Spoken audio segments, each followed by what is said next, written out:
Pois bem, meu querido, vamos dar sequência ao nosso estudo a respeito de posse e uso capião. Nós observamos que precisamos, como futuros advogados, você aluno de direito, que a posse, o Instituto da Posse, o direito das coisas, colocados no artigo 1196 e seguintes, relacionado com a matéria que nós vamos estudar a respeito da uso capião, que é a aquisição da propriedade imóvel, diz assim, da aquisição da propriedade imóvel, a posse está intrinsecamente ligadérrimo nessa condição desse instituto da uso capião.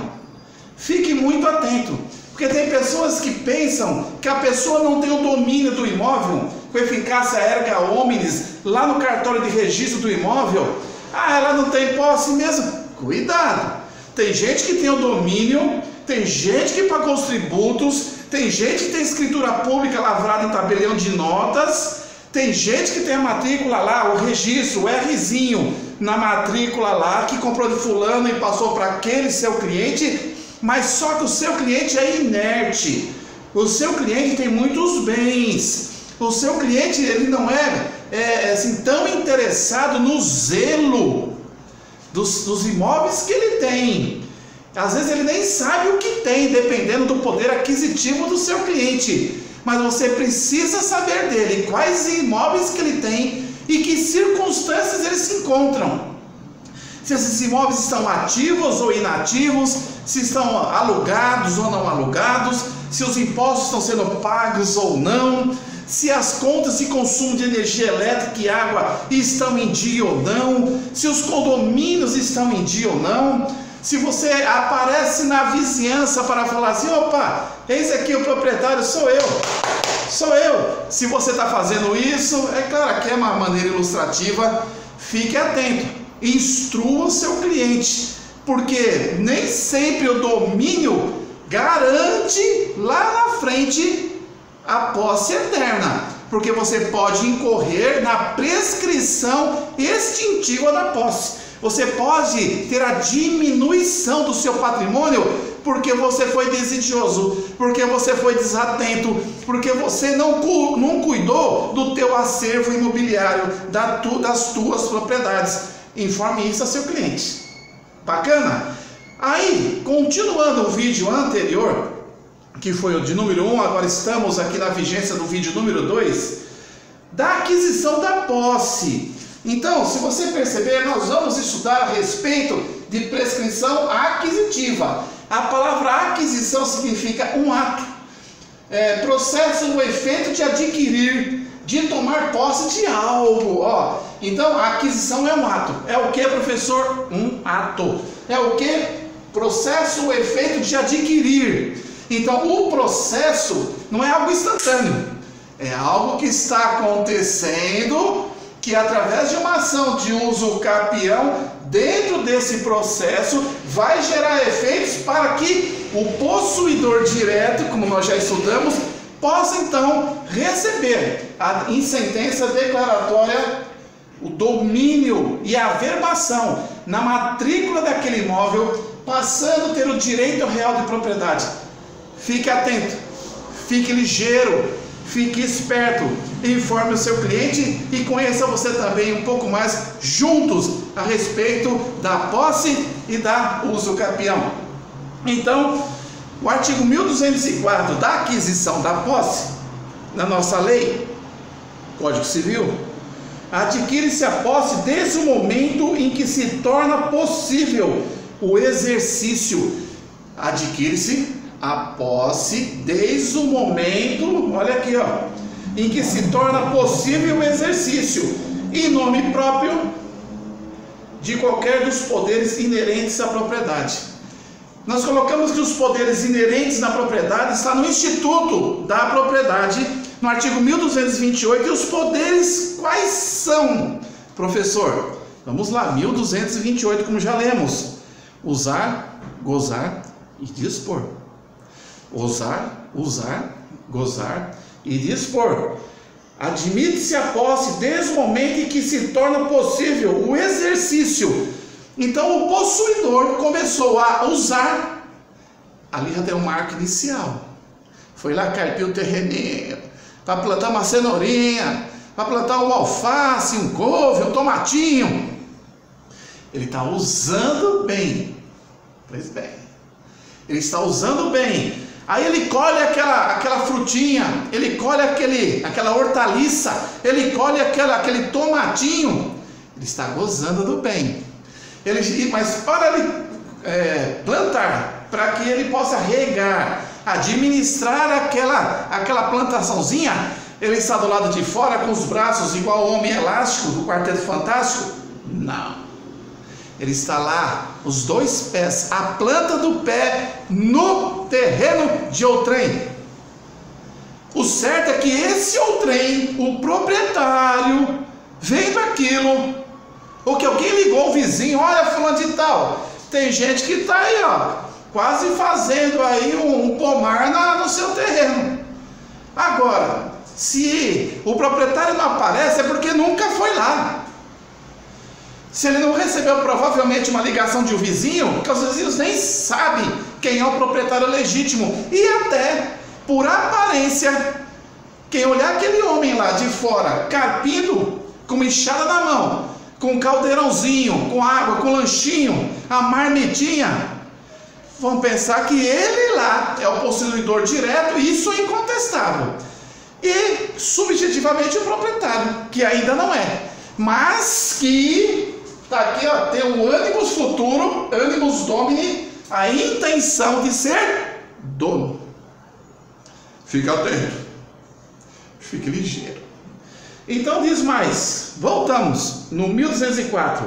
Adquire a posse desde o momento em que se torna possível o exercício em nome próprio de qualquer dos poderes inerentes à propriedade. Está aqui, ó, gozar e usar. Usar e gozar. E além do que, dependendo do decurso do tempo, em decorrência do tempo, olha aqui, prescrição aquisitiva é aquela que consiste na perda, mas não consiste na perda, mas na aquisição de um direito real sobre um bem pelo decurso de prazo. A lei vai colocar mais à frente, por exemplo, 1238, 15 anos que a pessoa já está ali na posse direta, usando e gozando aquele imóvel. Aí o 1239, no Instituto da Aquisição da Propriedade, 5 anos. No 1240, 5 anos. No 1240A, 2 anos. No 1242, 10 anos, podendo reduzir.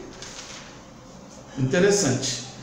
Então, vamos aí para o 1206. Diz que a posse, ela se transmite aos herdeiros ou legatários do possuidor com os mesmos caracteres.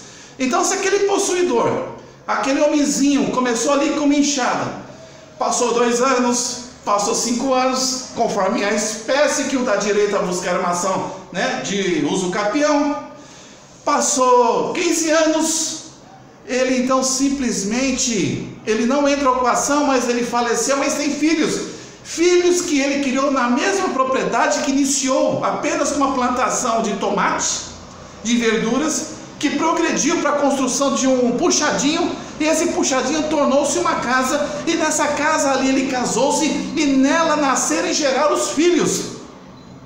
Diz aqui, no 1206, a posse transmite-se aos herdeiros ou legatários do possuidor com os mesmos caracteres. Então, eles simplesmente vão assumir, substituir aquele possuidor pelo falecimento e vão alegar na justiça os seus direitos, e conforme os requisitos ali sendo juntados nos autos, a imensa possibilidade do êxito na procedência da ação declaratória, eles vão conseguir. E diz em 1207, esses sucessores são chamados de sucessores universal, ok? Pois bem, são os filhos, os herdeiros.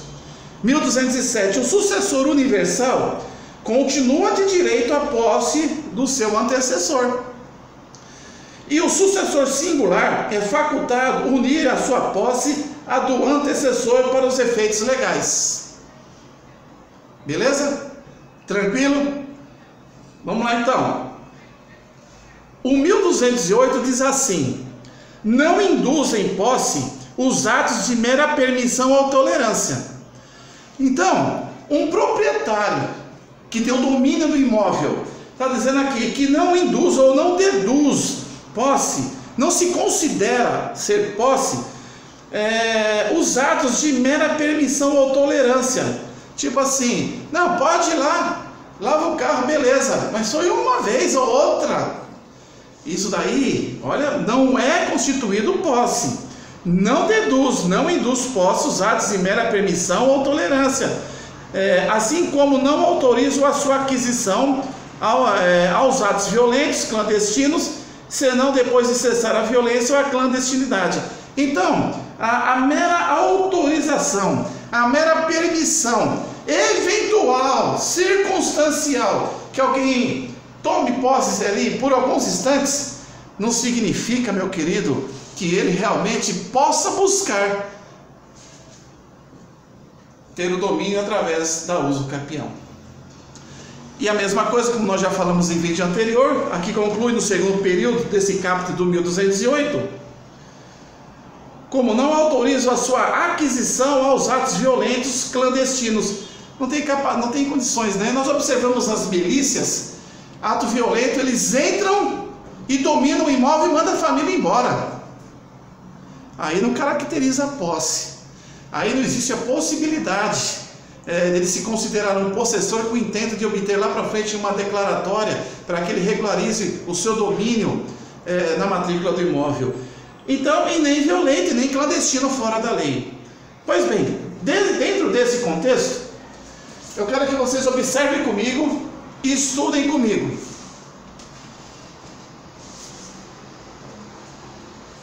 A uso capião é uso capião. Então, é a forma de aquisição da propriedade. Mas, professor, o que significa a palavra aquisição?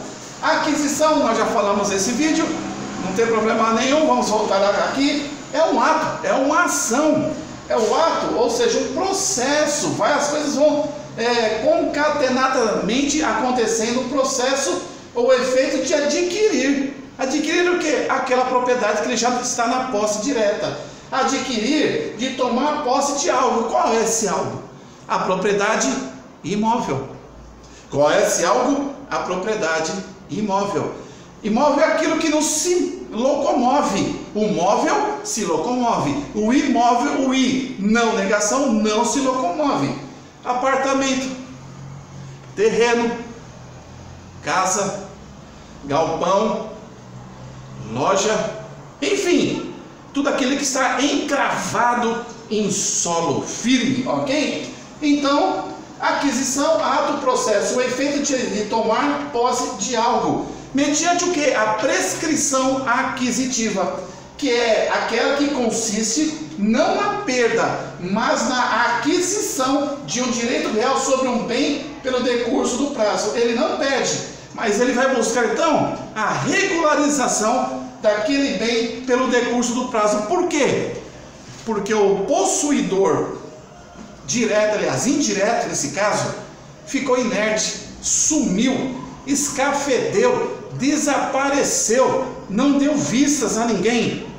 Então ele vai buscar a prescrição aquisitiva. Alguns autores entendem que tem dois tipos de prescrição, que eu também adoto essa visão, essa corrente. A prescrição aquisitiva, que é então o uso capiente, que entra com a ação buscando, então, demonstrando o animus domi, a intenção de dono. Ele acaba conseguindo isso, ele já tem praticamente o domínio, ele só vai regularizar isso através de uma declaratória, vinda de uma ação judicial de uso capião. Então ele vai pela prescrição aquisitiva, tomar posse de algo. Mas aquele que tinha um domínio, que não o exerceu, que não foi diligente, ele incorre na prescrição extintiva. Extinguiu esse patrimônio do pool de imóveis daquele proprietário. Tomara que ele tenha muitos, porque esse praticamente há uma situação hipotética, esse já finiu, já perdeu. Pois bem, os elementos necessários e comuns do Instituto da Uso Capião. Quais são, professor, esses elementos? Está aqui, 1, 2, 3, 4. 4 elementos. O primeiro, animus domini, intenção de ser dono. E essa intenção já começa lá no início, quando ele começa a exercer, usar e gozar, que está no artigo 1228, que nos fala a respeito da propriedade em geral, que nos fala que o proprietário tem a faculdade de usar, gozar e dispor. Ele aqui, por enquanto, ele tem a intenção de dono. Ele age como dono, ele está presente como dono. Então, é um dos elementos necessários para que você se enquadre no estudo da uso capião. O outro é a posse prolongada. A partir do momento que ele começou a usar, que ele entrou no imóvel, seja qual for, e começou a fazer benfeitorias, usar e gozar, usar e gozar, usar e gozar, ele não pode dispor ainda, isso ele não pode, mas ele já está de fato dando início ao lapso temporal. Posse prolongada. Como nós já falamos, essa posse prolongada é o lapso temporal que vai então determinar a espécie, para que você entre com uma ação própria em relação àquele caso concreto, ok? Animus domini, intenção de ser dono. A posse prolongada, lapso temporal, o tempo que ele exerceu. Posse contínua, ininterrupta. Contínua, ininterrupta. Posse sem intervalo, contínuo, ininterrupto. Pois bem, e a posse justa, a posse sem vícios, que nós já falamos. Que a posse precária, não pode. A posse clandestina, que é a ilegal, não pode. A posse violenta, ainda, né, mais séria, também não pode. E os pressupostos é o justo título. Ele entende que ele está lá, ó, gozando e usando, ó. Todo mundo já à volta dele, os vizinhos à frente, do lado de trás, o considera como proprietário, ó. Posse direto. Quem é o dono ali? Vem o carteiro? Onde que está o dono da casa? O dono da casa é seu fulano de tal. E não é. Mas na posse, ele já está gozando e usando. Pois bem, justo título para ele. Ele ignora qualquer tipo de vício. Ninguém foi lá, ninguém contestou, ninguém impugnou, não tem nenhuma ação reivindicatória pedindo isso, nenhuma ação possessória de esbulho, porque ele já está lá dentro de reintegração de posse. Ele está tranquilo. Justo título na cabeça dele, boa fé. Boa fé porque está ali deixando aquele terreno na condição de baldio a um terreno limpo, a um terreno produtivo, e mais à frente, com lapso de tempo, que é a posse prolongada, construindo uma casa e gerando filhos ali dentro. Olha aí, olha que importante esse instituto. E nos mostra também, meus queridos, a bipartição da posse, como nós já falamos. Porque quando nós buscamos aqui do direito das coisas, no artigo 1196 e alguns seguintes, a bipartição vem de dois, a posse ela se divide. Eu na verdade colocaria tripartição, mas acho que pode ser bipartição, porque veja, a posse plena, repleta, cheia, é aquele que tem o domínio absoluto, eficácia erga omnes, com escritura pública, pagou os seus tributos, imposto e transmissão de bens imóveis, enfim, está totalmente legalizado, registrado, ele tem o domínio absoluto do imóvel. Então, para mim, ele tem a posse plena. Quando ele, então, através de um negócio jurídico, por exemplo, como falamos no vídeo anterior, de locação, ele temporariamente, essa posse plena, ele deixa de tê-la porque ele divide com o inquilino, passando o inquilino ter a posse direta e ele é indireta, respeitando as proporções, respeitando os ditames legais do possuidor direto e do possuidor indireto. Bipartição da posse, o proprietário fica com a posse direta, o possuidor com, o proprietário com a indireta e indireta, e o possuidor com a direta, ok? Pois bem, então, exemplos de possuidor direto, o locatário, o usufrutuário, são obrigados a restituir o bem após esta condição. O locatário Terminou então a locação, ele tem que fazer o termo de encerramento de locação e devolver o bem, ok? Tá bem claro nesse sentido? E cada um deles, como nós também já falamos, cada um deles defende enquanto estão na posse de quê? De ameaça. Usa-se então ações possessórias.